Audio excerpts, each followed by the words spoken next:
Israel blames Iran for a fatal attack on an oil tanker off the coast of Oman. Tehran calls the allegations baseless, but with neither side backing down, is this escalating shadow war finally emerging from the darkness?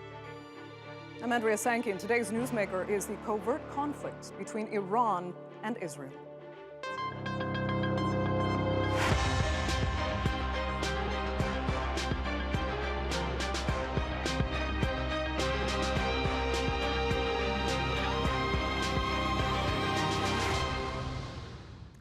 Israel and Iran, two nations with a history of hostility. A brazen attack on a ship in international waters has only added to that animosity. The MV Mercer Street was reportedly struck by a drone in the Arabian Sea, killing two crew members, a British national and a Romanian citizen.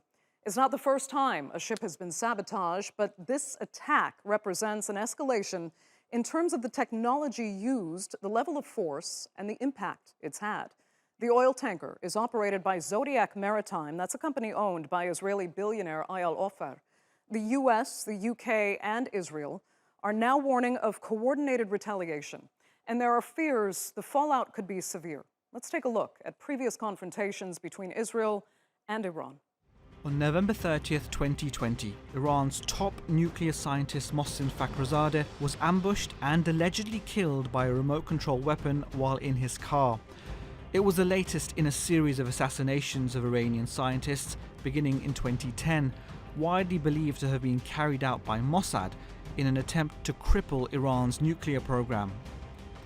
On April 12, 2021, what's being described as a mysterious incident led to a blackout and major damage to the infrastructure at Iran's Natanz uranium enrichment plant.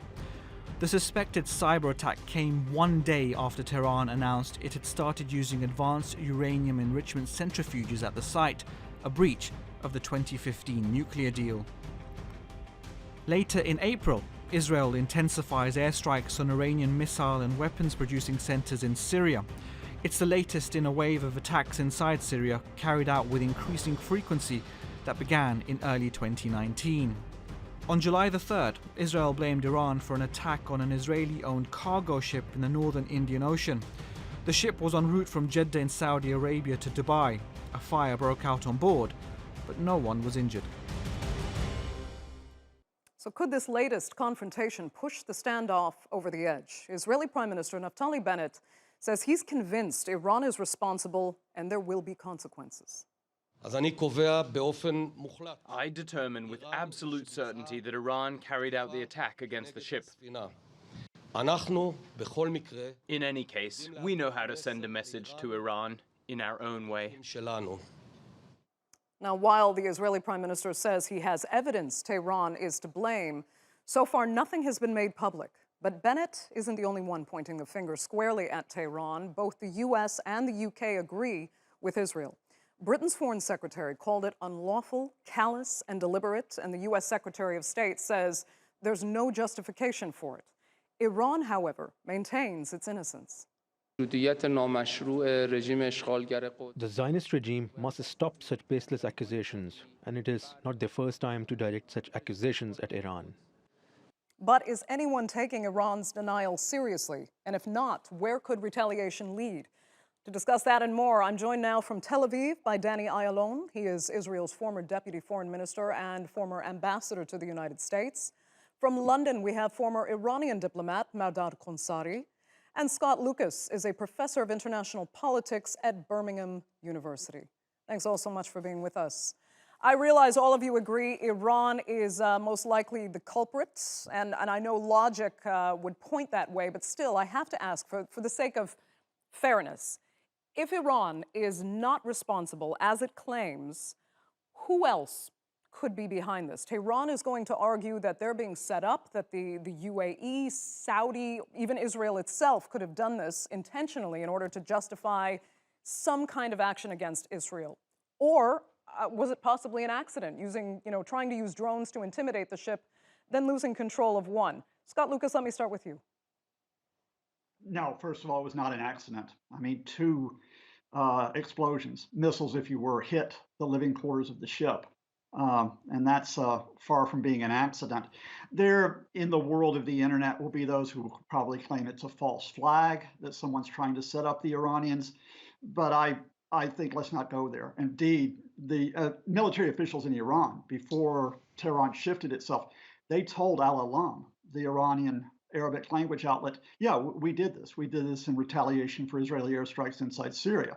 So let's take that as a starting point. I think the important thing here, and I'd be interested in the views of the ambassador and the professor, is the wider context. This is merely the latest incident, albeit a serious one, in an escalating, as it were, war of shipping between Iran and Israel since 2019. That year, Iran's Revolutionary Guards attacked shipping in the Persian Gulf with limpet mines. They detained other ships. But Israel that year began attacking Iranian ships, especially oil tankers going to Syria, to try to choke off the Iranian oil supply to that country. Those attacks have continued since 2019. And your introduction highlighted that it's not just the attacks on shipping, that you have, as it were, a hybrid warfare where Iran is accused of carrying out operations outside its territory through the Revolutionary Guards, and Israel almost certainly is carrying out operations inside Iran, such as cyber attacks and indeed the explosions at Iranian nuclear facilities and the assassination of Iran's top nuclear official. Right. Danny Ayalon, we have been calling this a shadow war, going after what some call soft targets, this tit-for-tat action over the last months and years now. We've watched it escalate consistently. This time, presumably innocent people were killed by a military drone. So how real is the danger that a line will be crossed and turn this shadow war into actual war? Well, Andrea, I think it's very dangerous, and it can easily slip into some more violence and maybe even an open skirmishes, although I don't think it's the interest of anyone, least of all Iran, and of course not Israel as well. But this attack is unique because for the first time, Iran was caught red-handed. And this is, Andrea, only the tip of the iceberg. Actually, Iran has tentacles through Hezbollah and the Shia militias all over the Middle East and beyond. We're talking about decades now, attacks in Munich, in Europe, in Latin America, and Asia, India, all these places. I think they have just crossed a bridge too far. And I think the first, I would say, mode of operation, or the preferred one, is to take them to task first to the Security Council for condemnation and maybe more serious actions as to sanctions and other things before any other military action will be or can be contemplated. Okay. Mehrdad Khonsari, do you think the Security Council should be the next step? And we have to remember the U.S. and the UK both accuse Iran of destabilizing the actual freedom of navigation in international waters. They're promising to coordinate a response. What would be appropriate? Well, I think going to the United Nations certainly is a right step to take, and it offers time for all other options and other avenues to be considered, because it will require some time before a session is set and the matter is discussed. So there would be no rushing into any kind of action. But you have to bear in mind that this incident has occurred only a week in advance of Mr. Raisi taking office in Tehran, and this incident has proven right the narrative for which the outgoing foreign minister was chastised by the hardliners in Iran for having said that the IRGC is interfering with Iranian foreign policy in the region and essentially resorting to certain actions that the diplomatic system in Iran is unable to cope with. And at the same time, you have to bear in mind that by this incident awards Raisi an opportunity to try and de-escalate and to try to say that as a hardliner, he is somebody who is, ready to do business in a different way, to build up his image and to get him away from the kind of terrible image that has been associated with it. These are all factors that, are in play, and it remains to be seen how they unfold. Okay, it's interesting, Scott Lucas, that Mehrdad Khonsari was saying this awards Raisi an opportunity to de-escalate the situation. But do you think he wants that opportunity? No, I think this will go the other way. I think it'll go the other way because in recent weeks, with the incoming Raisi government, a president who was chosen by the Supreme Leader in a managed election, the people around Raisi, around the Supreme Leader, have been signaling a harder line in the Iranian nuclear talks in Vienna. Last month, the Iranians were saying we are closer to the end of the road in reaching an agreement to bring the U.S. back into the nuclear deal. In the past week, the Supreme Leader is talking about the malicious and evil West. And I think what will happen is that the Iranians will continue to point to, because this is a two-sided issue, not a one-sided issue, they'll point to the Israeli attacks or likely Israeli attacks on their nuclear facilities, the likely Israeli assassinations of their nuclear scientists since 2010, almost certainly the Israeli cyber attacks and US cyber attacks, and they'll say, look, bring it on. President Rouhani, the outgoing president, was too soft on Israel. He was too soft on the US. Indeed, yesterday, a 4-minute video from the Supreme Leader's office effectively criticized Rouhani as being weak. So now I expect a toughening Iranian position.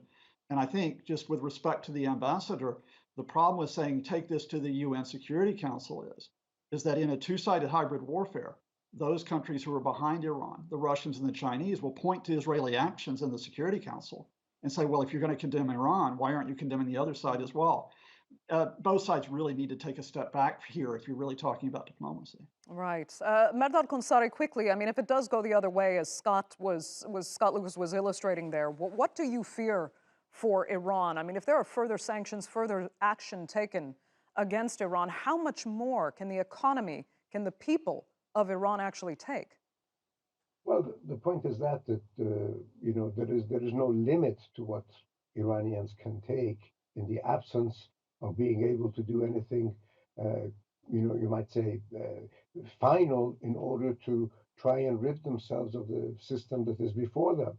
The reality is that whilst the inclination of the incoming administration is one to go along the lines that Professor Lucas suggested, reality is that they're not in a position to do that. They are weak. They've been suffering from two weeks of continuous demonstrations and protests throughout Iran. They are weak inside, whilst they project a strong image of themselves to the outside world. And the outside world, especially regional states, see the strong side of Iran. The Achilles heel is inside Iran, where they are suffering and they have no remedy, and the incoming administration has no remedy for any of the problems facing the country in the short term. So whilst they talk a big game, in reality, Raisi will be looking for ways of getting out, not escalating, because he knows he can't handle the consequences of further escalation. Okay. Or it could be dangerous for them. Well, we hope you're right. Danny Ayalon, I have to ask about Israel now.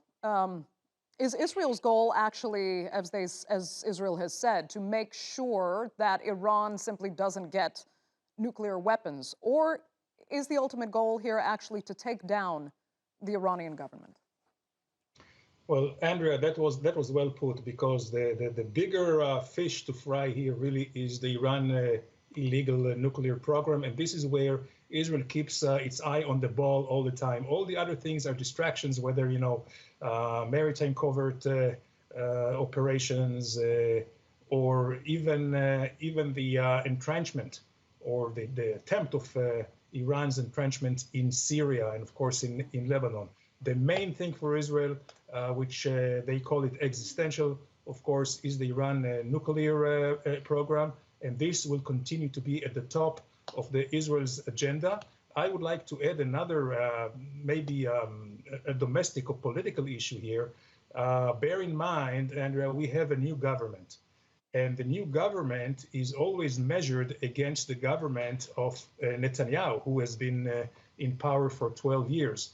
So this new government cannot allow itself to look less creative, less imaginative, less active than Netanyahu's government. So I believe that there will be a response in many ways, but mostly, you know, that it's not a secret now that the Israeli military now has been gearing up now towards an option, a military option. They want to put the military option back on the table. It was taken off the table after the 2015 JCPOA, the Iranian nuclear the deal, but certainly now Israel is putting it back on the table, and if it's there, Right. it's just not going to stay idle. There was another issue connecting to that, really, when former Mossad chief Yossi Cohen, you know, he talked openly about Israel's operations in Iran, even if he didn't say outright that Israel assassinated Mohsen Fakhrizadeh or sabotaged the Natanz nuclear facility. There was absolutely no denial that Israel was involved. I need to ask you if you think those are dangerous admissions, or do they serve as deterrents?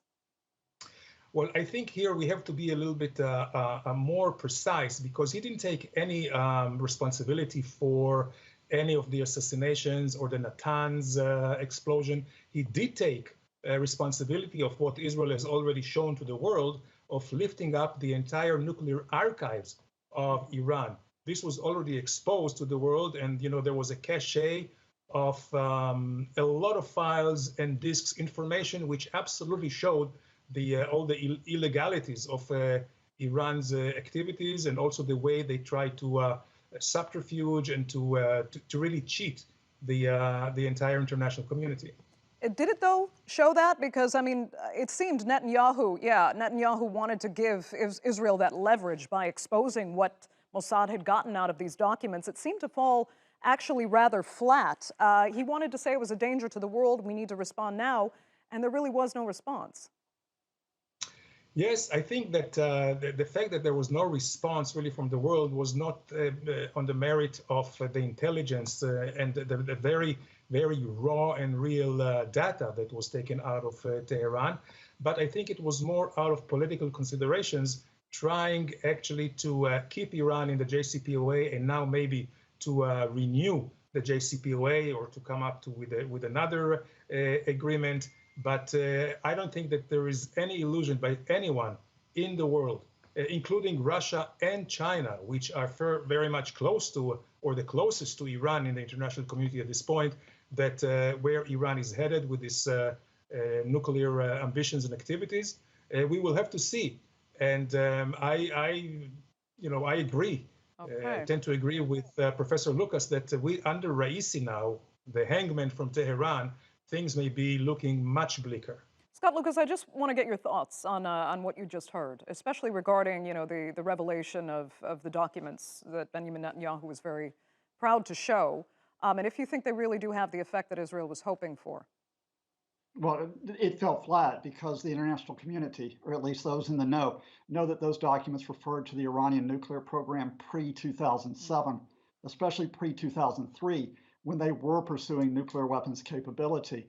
Iran, up until the start of this year, and only after the U.S. withdrawal from the nuclear deal, was not pursuing an illegal nuclear program. The International Atomic Energy Agency said they were completely in compliance with the 2015 deal. But of course, the Israeli line is to try to keep pressure on them, to try to keep pushing them back. I think that illustrates the problem that if you have people that keep thumping their chest, you're illegal, you're evil, you're malicious, you're not giving yourself an exit route from this. And I would say, with respect to Professor Khonsari, that I absolutely agree with him that Iran is economically weak. Iran has had serious economic issues for more than a decade. The problem is you cannot say because they're economically weak that means the regime will collapse very soon. Mm-hmm. Because every time that Israel attacks, every time that you get, you know, this idea of cyber attacks or attack on nuclear facilities, the regime goes back to its people and says, look, we're the victims here. We have to have the resistance economy. And they tell people, keep sacrificing, keep sacrificing, keep sacrificing. I would much prefer, if you want to put pressure on Tehran, focus on the economy, focus on trying to keep the pressure there on the economy, avoid the overt and covert military pressure if your goal is really to bring Iran into compliance over nuclear issues. Mehrdad Khonsari, if you'd like to respond to that, go ahead. If not, I'd like to ask you further about the nuclear deal, but go ahead. No, I mean, I don't disagree with any of that. The fact is that when it comes to response, what is important or interesting is what the UK and the US are going to do vis-a-vis the kind of statements that they have made. Israel has been retaliating against Iran in Syria on a daily basis since 2019. Over 1,000 operations according to their own admission. So the Iranian action, or reaction from Israel is something that they're used to. The question is, with the US and the UK, in light of the negotiations in Vienna, how this is going to play into the kind of discussions that they were having. What are they going to do? What are they going to do in a concrete way? And finally, the economic factors in Iran have been there for over the past 10 years, 20 years. But the demonstrations that have been going on in the past fortnight are unprecedented. At no time have you had more than 10 or 14 days of continuous protests in different parts of Iran. This is the kind of position that Raisi is in, and this is the kind of pressure the whole regime is under. A regime that faces no opposition. So things could get 10 times worse, and still, with or without any resistance economy, the regime is not going to fall. But the point is that they are under pressure, and they feel that pressure, and they want to relieve those pressures. Okay, quickly, I needed to ask you about the nuclear deal itself. I mean, many thought that it could be, reinstated before the new president actually takes office. And unless they can get that done now within the next 72 hours, it looks like it's not going to happen. Will Raisi, do you think, make it possible? I think that there might be some kind of a document that is signed. But my view is that the way that the thing has gone from the beginning in the last 3 or 4 months, that whatever is achieved is going to be unsatisfactory to both the Iranians and to the parties who sign on the other side, if anything is signed. I don't see this going in a direction that can resolve this problem unless something serious changes, from what is being discussed at this point. So, Danny Ayalon, it seems Trump's maximum pressure campaign, in its own way, is going to continue. Do you think, in that sense, that it keeps Israel safe, or is it putting Israel at greater risk?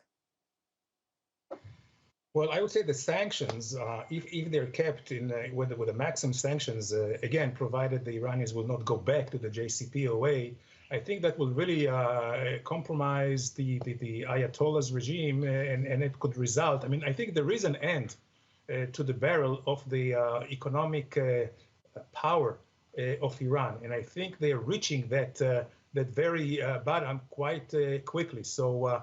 In the absence of going back to the JCPOA, there could be. And then there is a race, I would say. You can see there's a race of 2 trains. One is the, let's say, the existence or the viability of the regime. And on the other hand is the nuclear program. And if the nuclear program comes first, then I think we may have to see some action from international community, which will be a military one. Okay. Scott Lucas, we're down to our last minutes. I'll give you your final words here. Look, I mean, I think Ambassador Allen's answer is interesting because it leads into a dead end. When you're in a dead end, which is saying, look, we may have to talk about military action, all your other options are gone. I think at this point there is a way out through an agreement or a return to the 2015 nuclear deal. It is a timetable linking the lifting of U.S. sanctions to Iran's return to compliance with the deal. But it also means addressing other regional issues, such as Syria, such as Iraq. The immediate question will be whether the new Iranian government opens up the possibility of going back to that deal, that linked deal, rather than insisting on the unilateral lifting of all American sanctions. Nothing's going to happen for the next 2 or 3 months, which I think means, in the meantime, let's not be talking about military action, because that could really put us into a tailspin before 2022. Mehrdad Khonsari, last minute. I agree again with what Professor Lucas said, and I just think that what the ambassador said is sadly the direction in which we are going. Iran is not going to link the nuclear negotiations to regional issues. That Raisi won't do. So that means that you cannot reach that nuclear agreement that the West wants. So when that does not happen, the options for conflict become much more likely than they have ever been in the last 3 or 4 years. That is the sad part of it. Danny Ayalon, I can give you 30 seconds if you just want quick last words. Go ahead. Well, I do think that the survivability of the Ayatollah's regime is really very shaky at this point, and it will all be up to them. Actually, all the keys to any solutions is up to them, because if under Raisi, the instructions to the Vienna, to the team, to the negotiation team of Iran would be to go back to the JCPOA, then I think we will go back to what all of us want and what Professor Lucas pointed to, that back to some diplomatic solutions, and they still could be reached. I don't think we have reached any point of no return, but it all depends on Tehran now. Okay. Danny Ayalon, I will give you the last word. Unfortunately, we're out of time for this edition of the Newsmakers. I'd like to thank all three of my panelists sincerely so much for being with us. Thanks to our viewers, of course, for watching as well. I'm Andrea Sankey. Remember, you can follow us on Twitter @the_Newsmakers. Thanks for watching. We'll see you next time.